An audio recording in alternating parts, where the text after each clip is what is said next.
സൗദിയിൽ നിന്ന് പ്രവാസികൾ വിദേശങ്ങളിലേക്ക് അയക്കുന്ന പണമിടപാടിൽ വർധനവ് 2 വർഷങ്ങൾക്ക് ശേഷം ഏറ്റവും ഉയർന്ന നിരക്കാണ് ജൂലൈയിൽ രേഖപ്പെടുത്തിയത്. 21% വർധനവ് രേഖപ്പെടുത്തിയ ഇടപാട് 1290 കോടി റിയാലിലെത്തി. സൗദി സെൻട്രൽ ബാങ്കാണ് കണക്കുകൾ പുറത്തുവിട്ടത്. 25 മാസത്തെ തുടർച്ചയായ ഇടിവിന് ശേഷം വലിയ വർധനവാണ് ജൂലൈയിൽ പ്രവാസികളുടെ പണമിടപാടിൽ രേഖപ്പെടുത്തിയത്. ശരാശരി 900 മുതൽ 1000 കോടി റിയാൽ വരെയായിരുന്നു പോയ മാസങ്ങളിലെ പണമിടപാട്. എന്നാൽ ജൂലൈയിൽ ഇത് 1300 കോടിക്ക് അടുത്തെത്തി. 21% വർധനവാണ് ഇക്കാലയളവിൽ രേഖപ്പെടുത്തിയത്. സൗദി ദേശീയ ബാങ്കായ സാമയാണ് റിപ്പോർട്ട് പ്രസിദ്ധീകരിച്ചത്.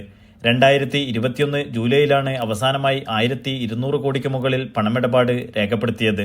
സ്വകാര്യ മേഖലയിൽ വിദേശികളുടെ എണ്ണം വർദ്ധിച്ചതും മെച്ചപ്പെട്ട വേതന വർധനവ് നടപ്പിലായതും വേനലവധിക്ക് വിദേശികൾ കൂടുതലും അവധി ചെലവഴിക്കാൻ സ്വന്തം നാടുകളിലേക്ക് തിരിച്ചതും പണമിടപാട് വർദ്ധിക്കാൻ ഇടയാക്കിയതായി സാമ്പത്തിക വിദഗ്ധർ ചൂണ്ടിക്കാട്ടുന്നു. Naushad Irikkur, media 1, Dammam.